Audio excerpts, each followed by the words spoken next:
Hola, bienvenidos a este nuevo episodio de Consentidos. Mi nombre es Marvé. Yo soy Paola.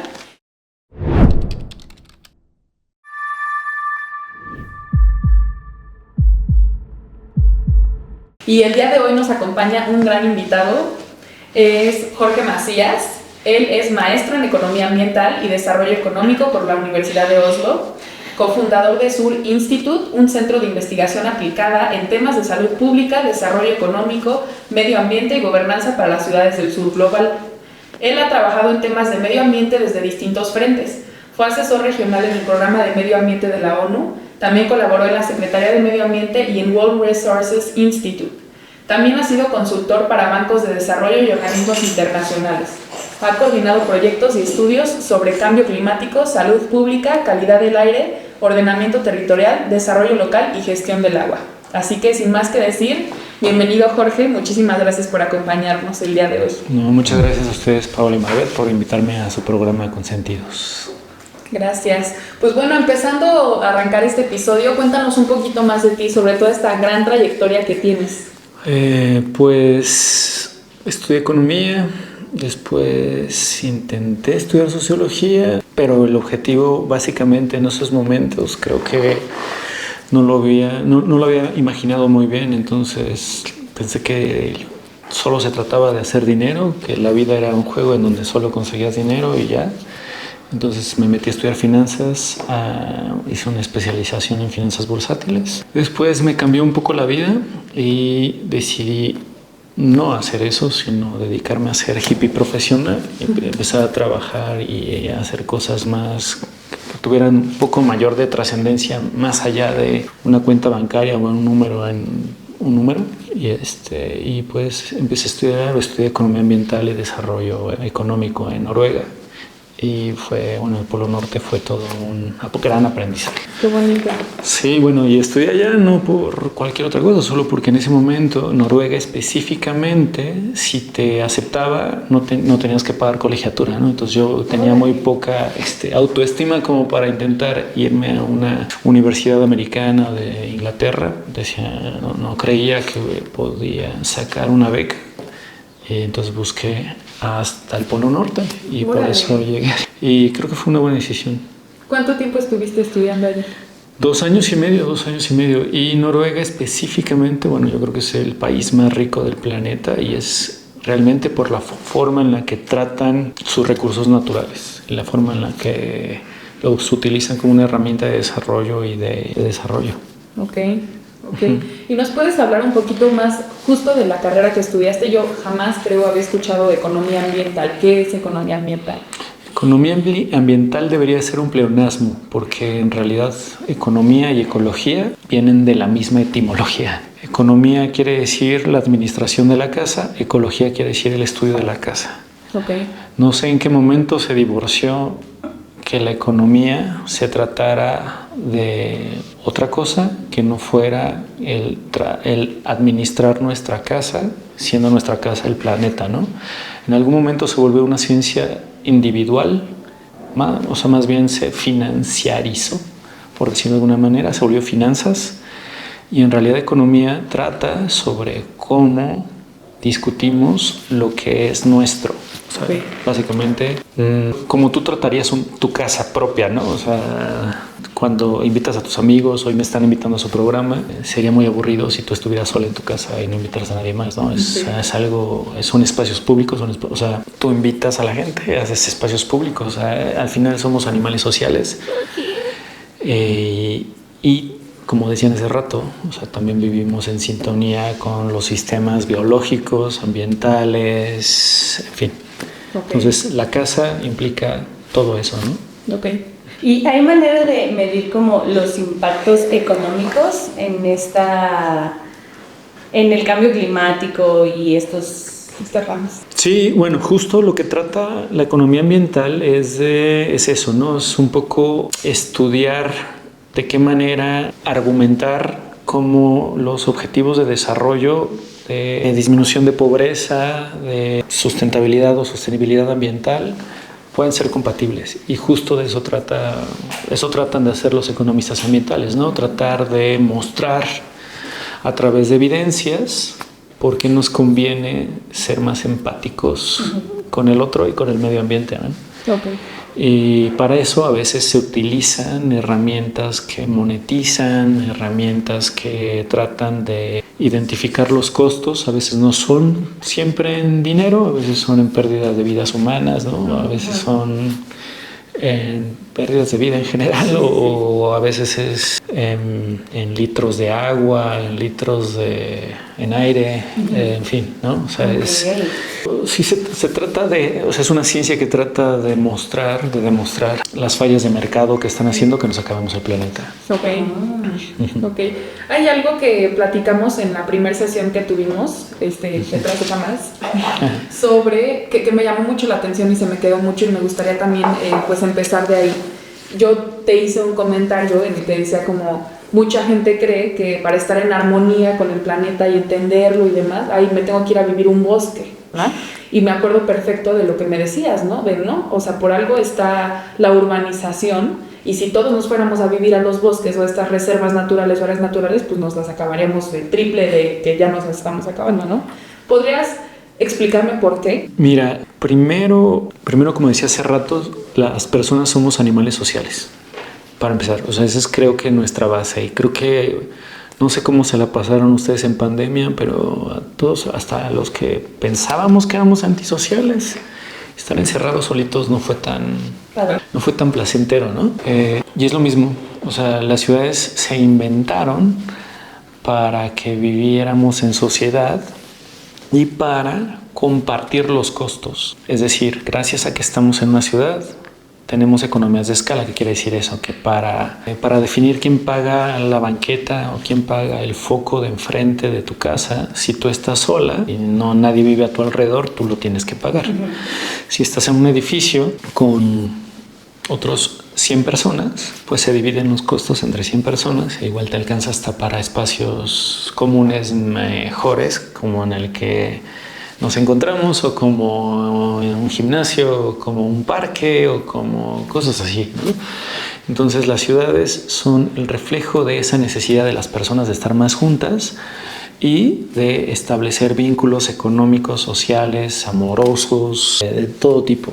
Cuando tú te vas al campo o cuando tú te vas a lugares con menos densidad, tienes menos oportunidades por kilómetro cuadrado. Entonces, imagínate que vives en un lugar donde pues hay 5 familias. Entonces, si no te gusta ninguno de las personas de esas 5 familias, se te cerró todo. Se te cerró todo. Sí. O sea, ¿cuántas opciones tienes, ¿no? O sea, y eso en términos amorosos, pero es lo mismo en términos económicos. O sea, si a ti te gusta la veterinaria, pero resulta que estás en un lugar donde no hay animales, híjole, entonces, ¿qué haces, no? O no hay escuelas. O sea, como que justo de eso trata la economía urbana también. De qué manera entre todos ofrecemos o juntamos para tener equipamientos públicos y cosas públicas más de mayor calidad y con mayor acceso. Ok. ¿Y cuál crees que es la mejor manera en la que nosotros podamos como entender esto? O sea, trabajar justo como sociedad bien, sin afectar nuestros recursos naturales. La mejor manera que nosotros como personas podemos entender esto es entender que hay otras personas. O sea, es bien sencillo. O sea, es entender que nuestras acciones afectan a otras personas de alguna manera y que hay cierta responsabilidad en tus decisiones de compra, uso y de existencia, o sea, y de compra, uso y de existencia, ¿no? O sea, si tú decides comprarte un auto, estás en todo tu derecho, pero también tienes que estar consciente de que ese vehículo está emitiendo y de que tal vez gracias a eso estás teniendo alguna incidencia en que los niños no puedan salir al recreo, ¿no? Como acaba de pasar en Monterrey. O sea, en Monterrey acaba de haber una crisis de calidad del aire y dejan a los niños sin recreo. Entonces, o sea, como que sí hay ciertas afectaciones. Ahora, eso no me gustaría individualizarlo. También creo que es muy importante entender que también hay entidades, instituciones, personas, sectores que tienen más responsabilidades que otros, en donde la acción individual pues aporta, pero también es importante que las personas en general seamos conscientes de quiénes tienen las mayores responsabilidades, ¿no? Y la verdad es que sí hay desigualdad en términos de quiénes son las empresas que más contaminan, las personas que más contaminan, los sectores que más contaminan. Y ahí nos toca, creo que, informarnos.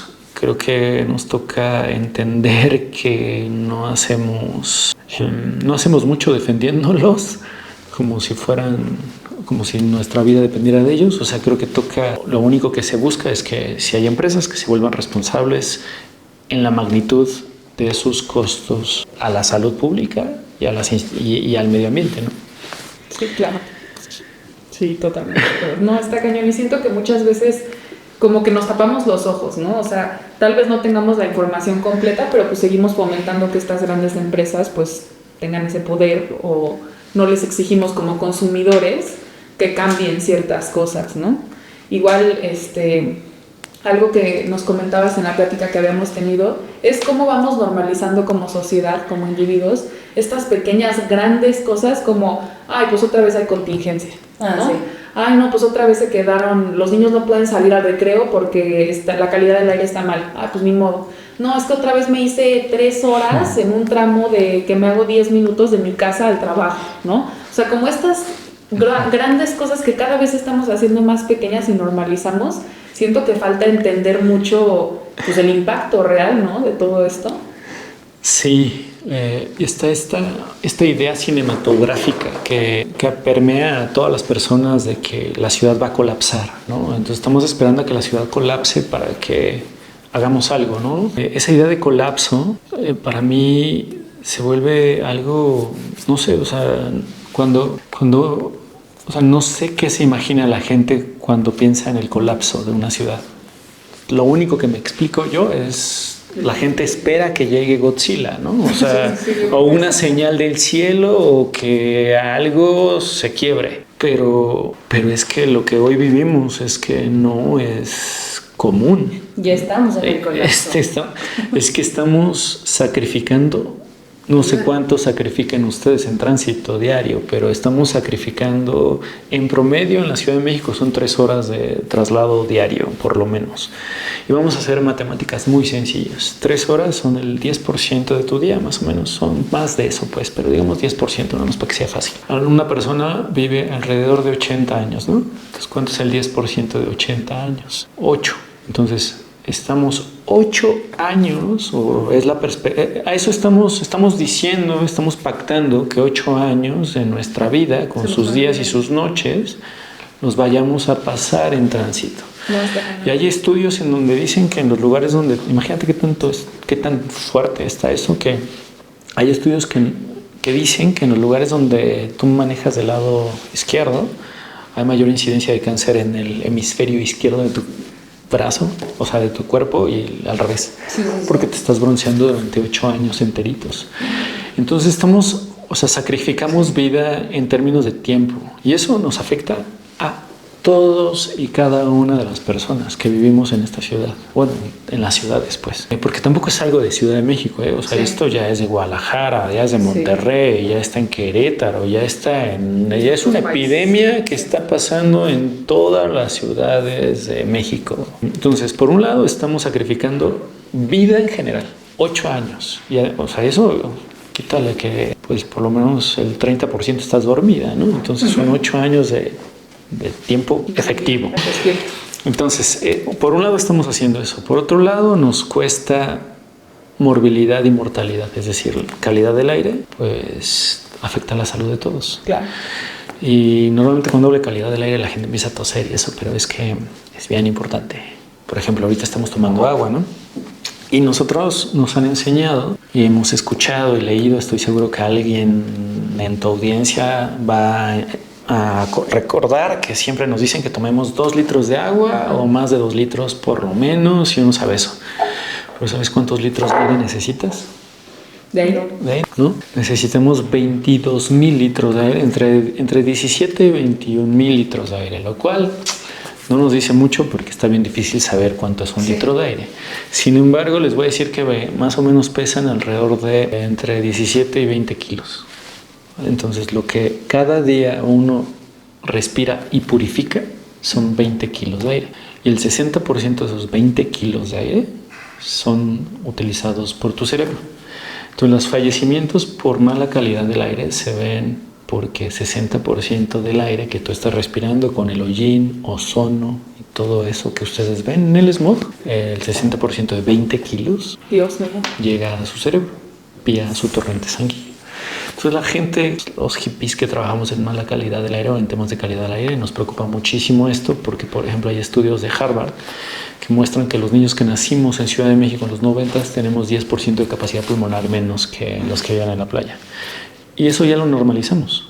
O sea, estamos de acuerdo que todos nuestros niños que nazcan en las ciudades tengan 10% de capacidad pulmonar menos. Porque sí, y nadie, o sea, entonces eso es en materia de aire, ¿no? Entonces estamos sacrificando vida por tráfico, estamos sacrificando vida por aire, estamos sacrificando vida porque nos creemos en Rápido y Furioso, entonces en seguridad vial matamos a más personas que por pistolas en este país, si lo sumamos. Estamos sacrificando pues contaminación de agua, estamos sacrificando especies. Incluso el tema de la gasolina, ¿no? Del petróleo y de la extracción del petróleo y todo esto. Estamos sacrificando el hecho de que entendemos que el mejor uso del petróleo es para que cada persona tenga un motor. Sí. Y se pueda mover, o sea, cada uno tengamos 1 tonelada de acero para podernos mover.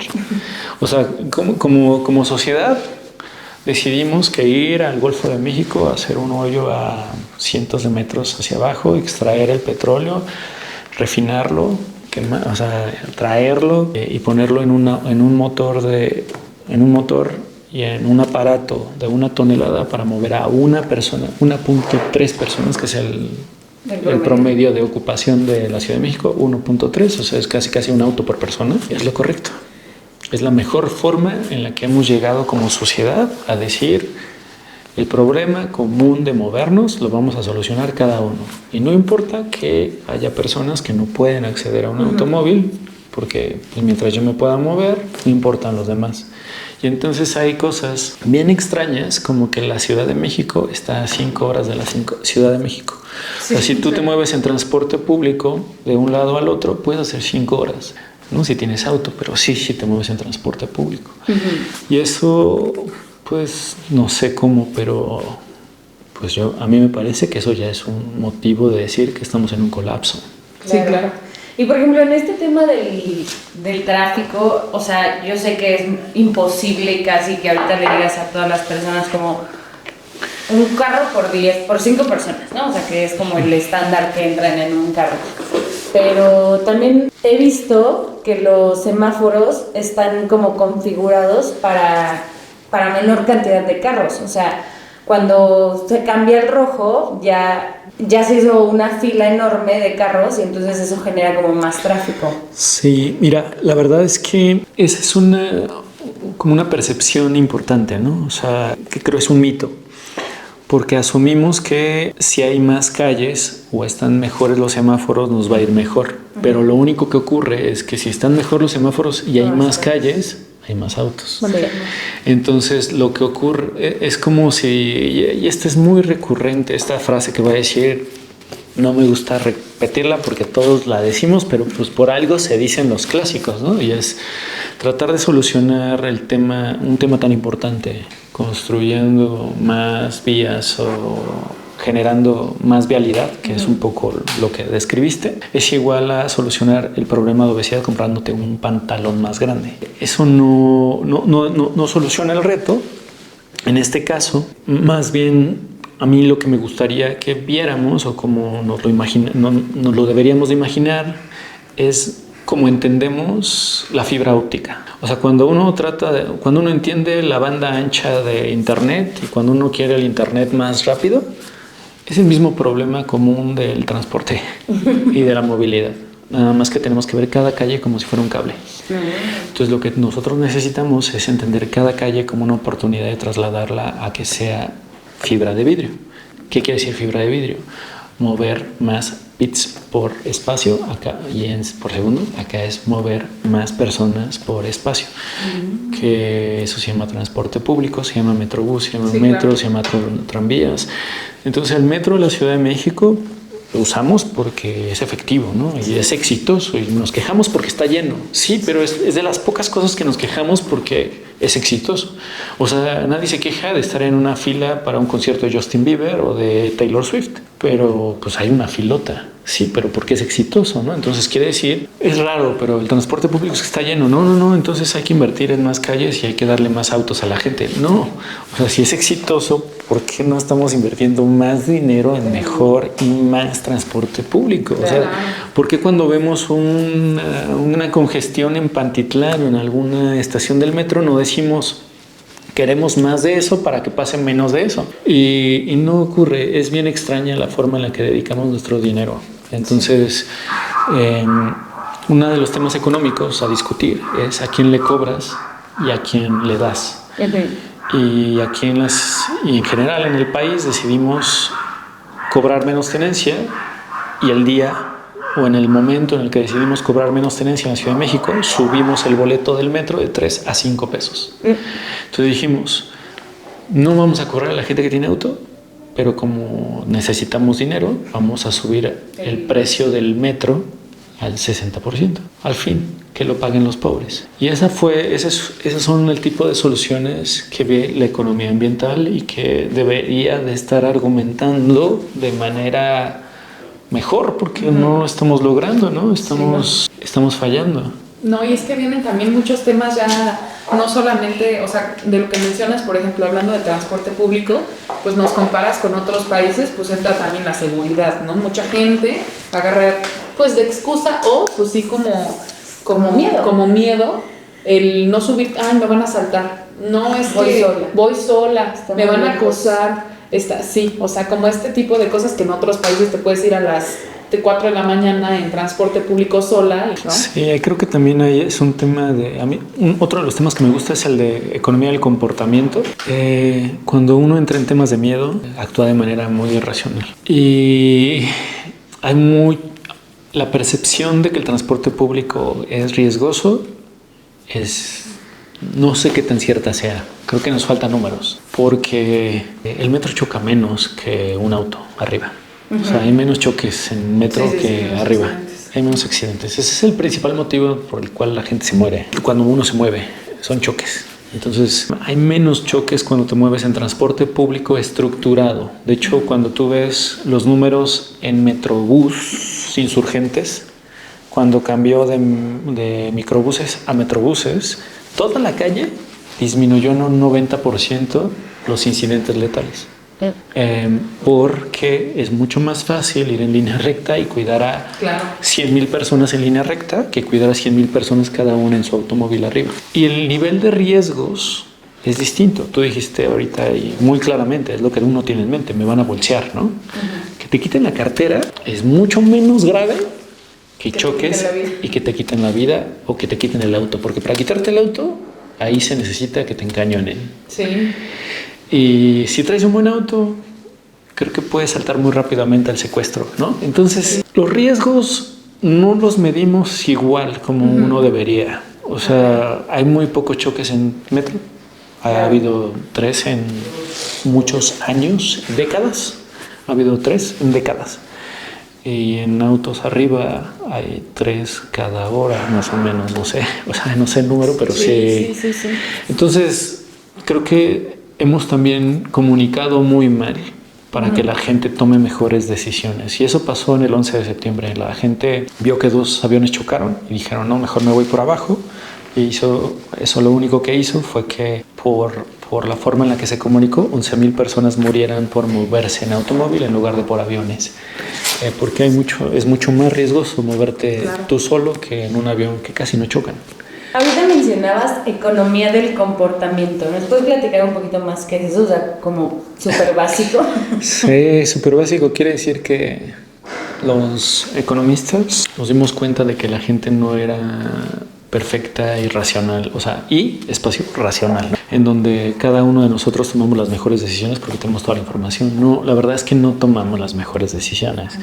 Entonces hay un principio de la economía ambiental que es la heurística disponible, de economía del comportamiento, que se llama heurística disponible, en donde, bueno, que trasladaron desde la psicología y en donde más bien o sea, la forma en la que uno toma sus decisiones es con base a los ejemplos que te vienen a la mente. Entonces, o sea, cuando uno es niño empieza a aventar una pelota y cae, ¿no? Entonces de una, dos, tres, cuatro. Entonces ya la aventaste 500 veces o 5,000 veces a lo largo de tu vida y 5,000 veces cayó. Entonces de 5,000 veces que has aventado algo, 5,000 veces ha caído. Sí.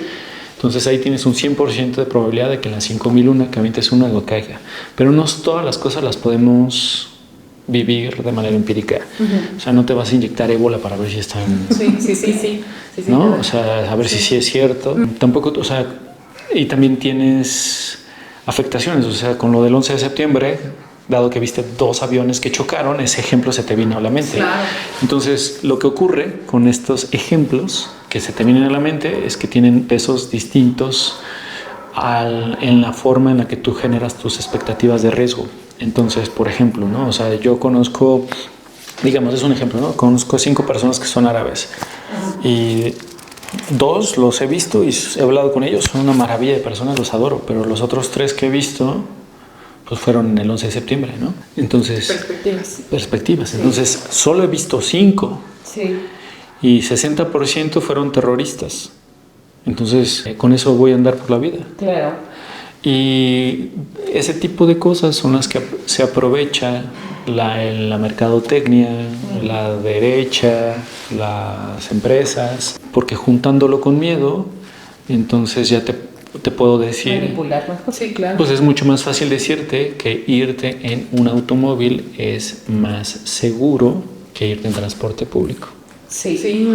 Cuando en realidad no estoy tan seguro de que así sea. O sea, deberíamos hacer mejor los datos. Claro. Porque al día se mueven 5 millones de personas en el metro. No sé cuánta gente fallece diario, pero arriba, por 5 millones de viajes, hay muchas más cosas que ocurren cuando chocas o por la velocidad. Sí. Estoy impactada. Bueno, movilidad también, algo importante que tengo que decir, aunque nos hayamos centrado ahorita hasta el momento en transporte público, las ciudades, o sea, movilidad es un concepto que va más allá del transporte público, que integra 3 diferentes formas de unir 2 puntos. Y es así bien sencillo, ¿no? Hay una forma de unir este punto con este punto, un punto con el otro, es a través de una línea, eso es transporte público, pero también puedes mover el punto A más cerca del punto B o el punto B más cerca del punto A. Entonces eso quiere decir política de vivienda más cercana a donde viven las personas, digo, a donde trabajan las personas, y política laboral más cerca de donde la gente vive.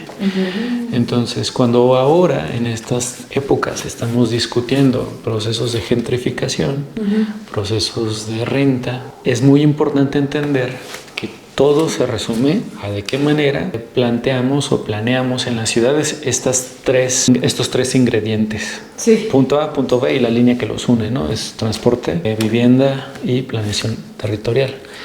Y tienen muchas implicaciones, sobre todo, bueno, para todos se está teniendo, porque pagar rentas, sí.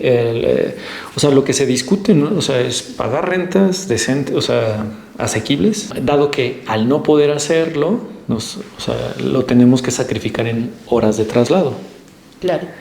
Y entonces, dado que pues, las horas de traslado van hacia donde están los puestos de trabajo y los puestos de trabajo están cerca de donde están los Airbnb. Y entonces se está volviendo un tema de discusión y en donde las políticas públicas, más bien, no se están discutiendo políticas públicas suficientes como para atender las 3 cosas. Ok. Sí, no, qué locura. Entonces, tiempo, salud, sus rentas y la posibilidad de ir a caminar y pasear a un espacio público, todo eso se discute en el tema de ciudades. Sí, igual nos comentabas en la primera llamadita que tuvimos que estamos en un momento de urbanización histórico y nos contabas que en el 2050 iban, bueno, unas cifras alarmantes. ¿Nos puedes contar un poquito más de eso? Fíjate, a mí no me parecen alarmantes, me parecen impactantes, pero no alarmantes, al contrario, me parecen una gran oportunidad, porque lo que está pasando es que tenemos poco más de 20 años para acomodar 2.500 millones de personas en nuevas ciudades en el planeta. Entonces estamos en el proceso de urbanización en donde más gente está migrando a las ciudades y más del 95%, por ahí del 95% de ese crecimiento va a ocurrir en lo que se llama sur global. Y para mí, o para nosotros desde Sur Institute, se vuelve una gran oportunidad porque tienes la oportunidad de planear antes de que llegue la gente. Claro.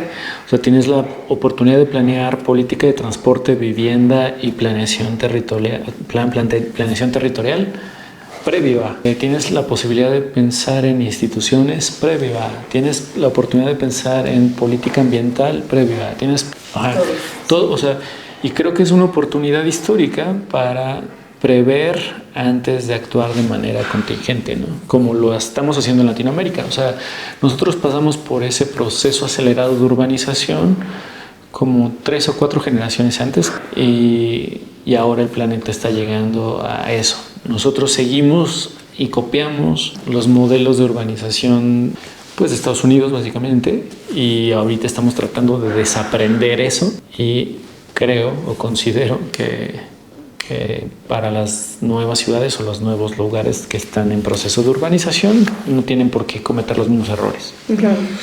Nos comentabas ahí un poquito de Sur Institute. Justo pues es una gran oportunidad para que nos expliques qué es, cómo nació, quiénes están. Sí, pues miren, Sur Institute es un centro de investigación aplicada. Tenemos 5 años, un poco más de 5 años, aunque nos formamos. Se fundó formalmente en 2021, pero bueno, hubo 1 año y medio previo de trabajo. Es un centro de investigación aplicada, lo cual quiere decir que nuestro trabajo es buscar generar información tanto de impacto económico como de soporte normativo, legal, jurídico, de comunicación, socialización, de gobernanza, de creación de instituciones para solucionar todos estos retos de los que hemos estado hablando, ¿no? Y la conforman pues un grupo de especialistas en materia de salud pública, en materia de medio ambiente, en materia legal, etc. Entonces tratamos de ser como un centro multidisciplinario, entendiendo que las ciudades son el sistema más complejo que nos hemos imaginado los humanos. Entonces para poder trabajar en ciudades necesitamos actuar de una manera más interdisciplinaria y sistémica, por decirlo de alguna manera. Y eso es Sur. Entonces, a través de ahí estamos trabajando temas de calidad del aire, control del tabaco, electrificación de la movilidad, planeación territorial, acceso a oportunidades de vivienda, etcétera. ¿Y ya han tenido alguno de estos proyectos que nos puedas compartir? ¿El que más te haya gustado? El que más me haya gustado. Híjole, es que todos y cada uno son distintos y todos me gustan. Si no, lo haríamos. Claro. Pero hace poco me gustó uno de los proyectos en los que estuvimos. Bueno, hay varios, pero uno que les puedo contar se llama Asambleas Ciudadanas Climáticas. Entonces lo que hicimos, que me pareció muy importante porque hicimos la primera asamblea climática en el país. Cómo se hace es hacer que todas las personas que quieran participar pueden hacerlo, o sea, pueden postularse. Sin embargo, invitamos y tratamos de tener una sobrerepresentación. Esto lo hicimos en Monterrey. Entonces, tratamos de tener una sobrerepresentación para las personas que eran víctimas o que tenían mayor nivel de exposición a temas o riesgos climáticos, ya sea por inundaciones, por desplazamientos, inundaciones, deslaves, por islas de calor, ¿no? Entonces hicimos como invitaciones más focalizadas a los municipios que tenían mayores riesgos. Y llegaron alrededor de 700 personas que se quisieron postular e hicimos un sorteo. Entonces cualquier persona podría haber participado y en ese sorteo llegamos a 55 y con esas 55 personas debatimos, conversamos, pero sobre todo escuchamos para entender de qué manera podíamos retroalimentar el plan de acción climática en el apartado de vulnerabilidad para Monterrey. Y salieron cosas súper, quiero decir, sí, interesantes, en donde, por ejemplo, una de las asambleístas nos decía, la diferencia entre ustedes y yo es que cuando llueve, ustedes corren a su casa. Cuando llueve, yo me tengo que salir, agarrar a mi hija y salirme de mi casa, porque la semana pasada un deslave me tiró una piedra y cayó a 10 metros del patio donde estaba jugando mi hija. Entonces, cuando llueve, yo me salgo de la casa. Cuando llueve, ustedes se llegan a la casa. O sea, ustedes se meten en su casa a resguardarse. Cosas bien raras, como por ejemplo, había una persona pues cuyos techos son de lámina, y ella nos decía que esto que nosotros pensamos que es súper carísimo de como guardar el agua de lluvia, ella lo hace desde hace 30 años y lo hace porque tiene que hacerlo. Entonces, pues como que también tenemos esa tendencia de tratar nuestras soluciones ambientales y ecotecnológicas como si fueran un lujo, cuando para algunas personas eso es una necesidad básica, y hay pocos programas de apoyo para ese tipo de personas. Entonces, no sé, aprendimos demasiado. Creo que dejamos bien rápido de hablar de cambio climático y empezamos a hablar más de derechos laborales, empezamos a hablar más de vivienda, empezamos a hablar más de transporte, empezamos a hablar de cosas. Yo creo que eso fue para mí el aprendizaje más grande de escuchar a todas las personas, fue entender que cuando hablamos de cambio climático a veces nos clavamos en un discurso muy académico y en realidad como que lo hemos divorciado de cosas bien relevantes que son derechos humanos, derecho a una vivienda digna, derecho a salud, derecho a cosas así. Y por lo mismo, dado que está divorciado, pues no hemos logrado hacer absolutamente nada, porque parece que no habla de las personas. O sea, parece que cuando hablamos de cambio climático no estamos hablando de los sectores afectados. De los sectores afectados. O sea, como que el discurso, la discusión de cambio climático se ha ido sanitizando para no entorpecerla con discusiones difíciles como derechos laborales. Sí, no, está bien. Que nadie está dispuesto a discutir, que, pues por ejemplo, regresamos al tema de transporte público. ¿Por qué todos deseamos tener seguro social como trabajadores? Sin embargo, para movernos, cuando se trata de una persona que opera un microbús, estamos de acuerdo que ellos no tengan. ¿Por qué estamos de acuerdo en eso? Eso no está bien. O sea, son personas que trabajan en un sector que nos beneficia a todos. Claro. Y sin embargo, no tienen un salario. Y estamos de acuerdo en eso. ¿Por qué llegamos a un pacto en donde todo un sector del que depende nuestro tiempo, nuestra vida, no tengan derechos, no tengan un salario y no tengan acceso a seguro social? Gracias a eso, obviamente hay una parte ética y moral de esto, pero pues las personas que operan pues tienen que pelear por el ingreso diario. Entonces eso se llama la lucha por el centavo. Y entonces tienen que rebasar al siguiente para ganar más pasaje. Entonces, cuando hacemos que exista estos incentivos de lucha por el pasaje, estás generando mayores velocidades y están poniendo en riesgo a la gente que va por ahí. Entonces, todo esto es un ejemplo nada más para decir, a veces cuando discutimos transporte también deberíamos estar discutiendo derechos laborales. Personas, sí, claro. Ajá. Sí, órale. No, pues qué padre proyecto, tienen muchísimas felicidades. Gracias. Y qué bonito, creo que es algo pues muy importante también, ¿no? O sea, nunca dejas de aprender. Y siempre teniendo este tipo de conversaciones y pues yendo con diferentes personas te queda algo y hay algo de donde no lo habías visto y puedes avanzar por aquí, ¿no?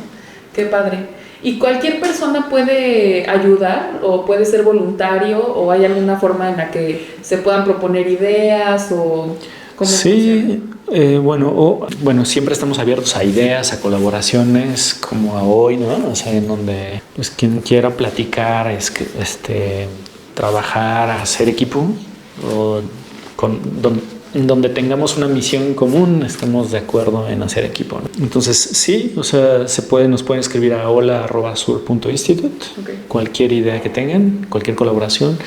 Estamos creciendo, somos una organización joven, como les decía, tenemos 4 años formales.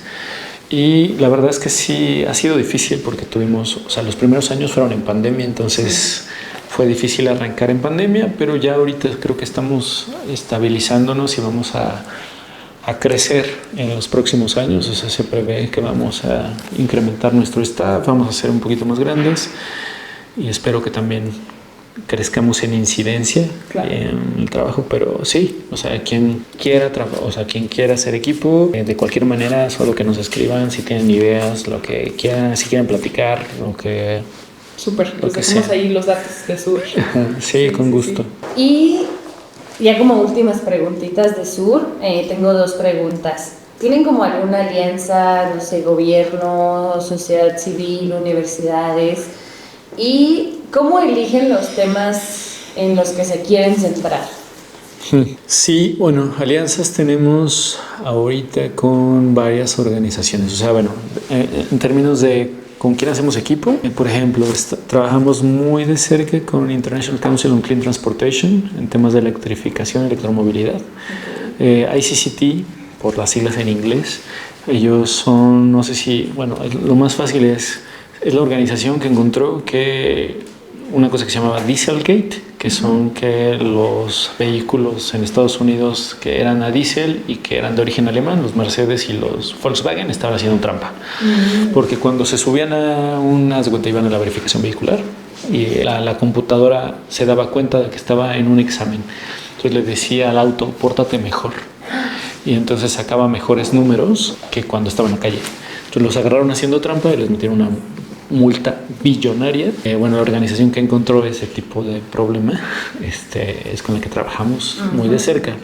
También ahorita estamos empezando a trabajar, estamos haciendo una alianza también de trabajo con una organización que se llama Hot or Cool Institute, con otra que se llama, bueno, con la Organización Económica para la Cooperación y Desarrollo, la OECD, en el Centro de Desarrollo, que es el Centro de Investigación Aplicada de la OECD para países en vías de desarrollo, es decir, para los países que no son miembros de la OECD. Entonces estamos ahí empezando a trabajar. Con gobiernos trabajamos muy de la mano. En realidad todos nuestros proyectos tienen normalmente una contraparte gubernamental, en donde nos aseguramos de que lo que les ayudamos a hacer sea lo que ellos necesiten. Claro. También, ¿no? O sea, de cierta manera es tratar de alinear nuestro trabajo con una posibilidad de incidencia, con una voluntad de incidencia. O sea, no buscamos publicar, no buscamos hacer un manual por un manual, no. Entonces nos dedicamos más bien a, por ejemplo, trabajar con Semarnat, con la Ciudad de México, y que lo que estamos haciendo sea algo que les sea de utilidad. Claro. Entonces así lo hacemos y eso es como parecido a la siguiente parte de tu pregunta. ¿Cómo decidimos en qué trabajar? Bueno, tenemos 7 líneas de trabajo. Entonces, ¿qué tienen que ver con lo que decía? Salud pública, que es ciudades saludables, ciudades accesibles, o sea, con acceso a oportunidades, que son ciudades más cercanas, ciudadanía con voz, que es lo que te decía un poquito de las asambleas climáticas, ciudades que escuchan, que son mecanismos de gobernanza. Y luego tenemos también temas de medio ambiente y de justicia fiscal. También trabajamos temas de impuestos, ¿no? Que es muy importante, sí, a quién le cobras y en qué inviertes, claro, el dinero común.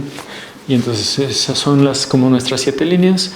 Lo que ocurre con ello es que pues identificamos, por un lado también incide dónde conseguimos recursos, ¿no? Donaciones, trabajo y proyectos, pero también posibilidad de incidencia. Entonces tiene que conjuntarse, que seamos capaces de pensar en una idea que aporte algo, claro, que haya recursos para poder contratar gente para trabajar en ello y que tengamos una contraparte con el poder e interés de implementar algo, o sea, de arreglarlo. O sea, es muy difícil que nosotros nos avetemos a trabajar cosas que no están alineadas con una necesidad latente de incidencia.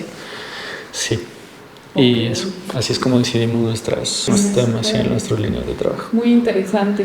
Pues llevamos ya mucho tiempo, desgraciadamente pues vamos a tener que ir cerrando, pero yo tengo una última pregunta. Al principio del episodio nos platicabas que justo donde te fuiste a estudiar acá por el Polo Norte, Noruega además, que te quedó mucho la parte de cómo manejan ellos sus recursos naturales, ¿no? Que es algo que podemos aprender mucho.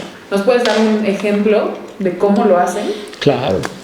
Se llama el Fondo de Pensiones Noruego, que pueden googlear en la Wikipedia, lo van a encontrar. Entonces el Fondo de Pensiones Noruego es el mejor ejemplo de cómo México se comportó de manera totalmente opuesta a Noruega. Entonces, somos dos países que encontramos petróleo.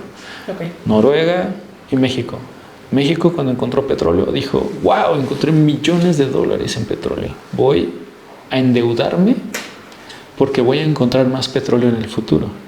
Noruega lo que hizo es, encontré millones de dólares en petróleo, lo voy a invertir. Y entonces nosotros pagamos intereses y ellos recibieron dividendos por cada corona de petróleo. Y hoy son los dueños del 3% de todas las acciones, es decir, del 3% de todas las compañías que están en bolsa del planeta. O sea, son el fondo soberano más grande del planeta. Y imagínense de qué tamaño es. O sea, además ese es el dinero público, ese es un fondo de pensiones, es su Afore, ¿sabes? O sea, es... Entonces, si fueran a dividir ese dinero entre cada noruego o noruega, entre cada persona de allá, les tocaría $350,000 por persona, lo suficiente como para que 3 generaciones de noruegos salgan de trabajar. Y eso lo hicieron con recursos del petróleo. Entonces tienen cosas bien extrañas, como que las personas pidan que suban el precio de la gasolina porque les van a incrementar las becas educativas. Claro. O les incrementarían el dinero que le dan a las madres para mantener a sus hijos, o sea, para cuidar a sus hijos. O, ¿sabes? O sea, esa es la diferencia. Es una mentalidad también, y ahora te voy a poner otro componente que tiene el Fondo de Pensiones de Noruega. El Fondo de Pensiones tiene un consejo ético. Noruega es el otro país que no es Suecia, es el otro país que entrega el premio Nobel. Solo, o sea, no todos los premios Nobel los entrega Suecia. Entonces, hay uno que no lo entrega y es el de la paz. El de la paz lo entrega Noruega.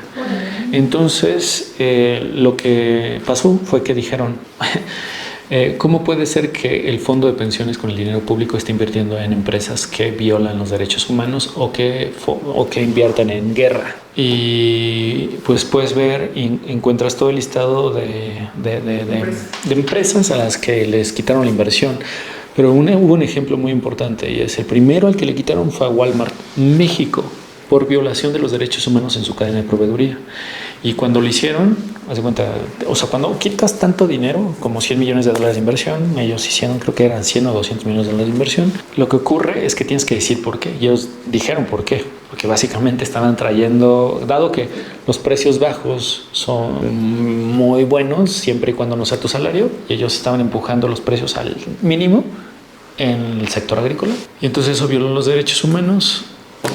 Noruega lo dijo. Walmart perdió billones de dólares en valorización y en 2 semanas o 3 semanas habían cambiado toda su cadena de proveeduría en el planeta, solo porque un país de 5 millones de personas con el dinero público tomaron la decisión de invertir éticamente el dinero de todos y lograron cambiar a Walmart. Quitaron la inversión de todas las cigarreras del planeta.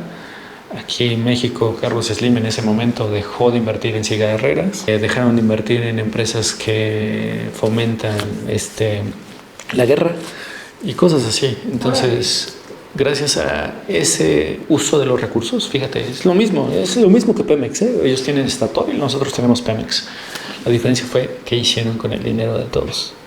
Y gracias a eso, gracias a ese recurso, son el país más rico del planeta y gracias a políticas públicas que solo son bajo sentido común, este año ellos, todos los vehículos que vendieron, casi es el 99% de los vehículos que vendieron el mes pasado son eléctricos y aquí estamos en el 3%.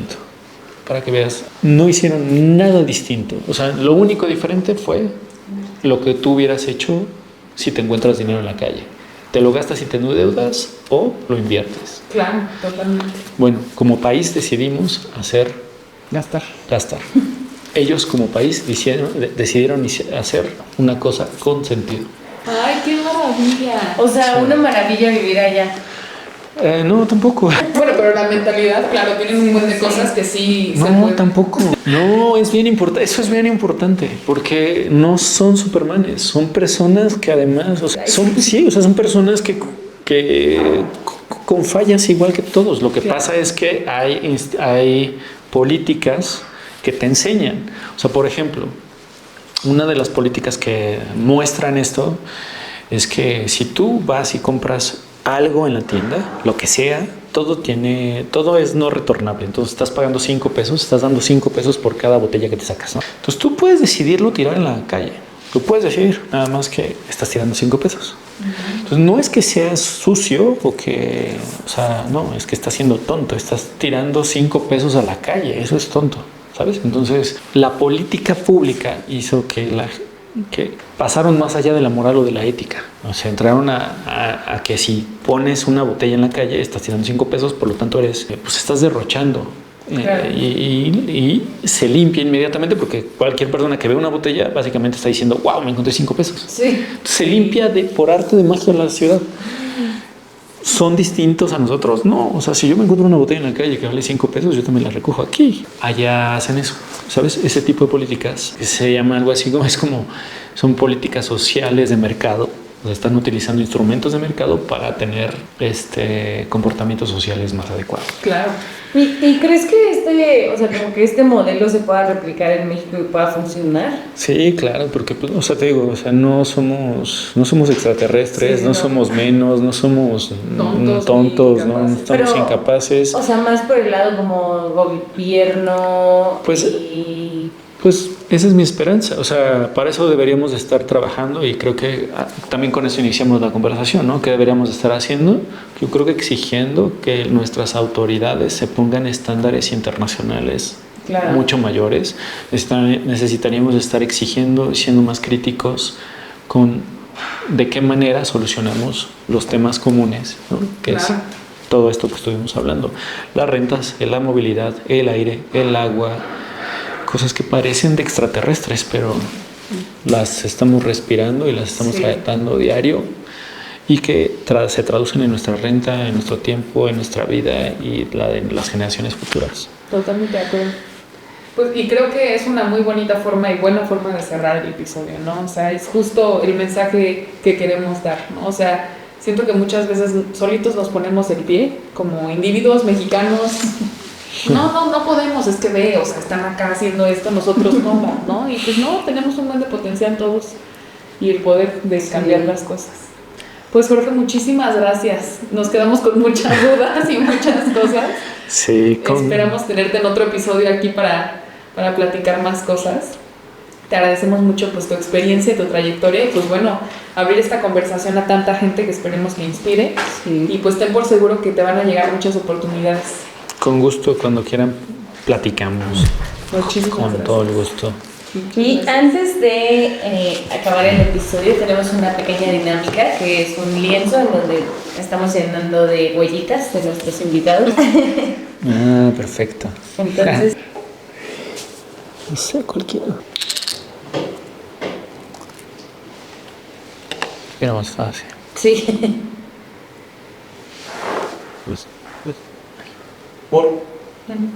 Vale. Perfecto. Aquí está tu toallita. Gracias.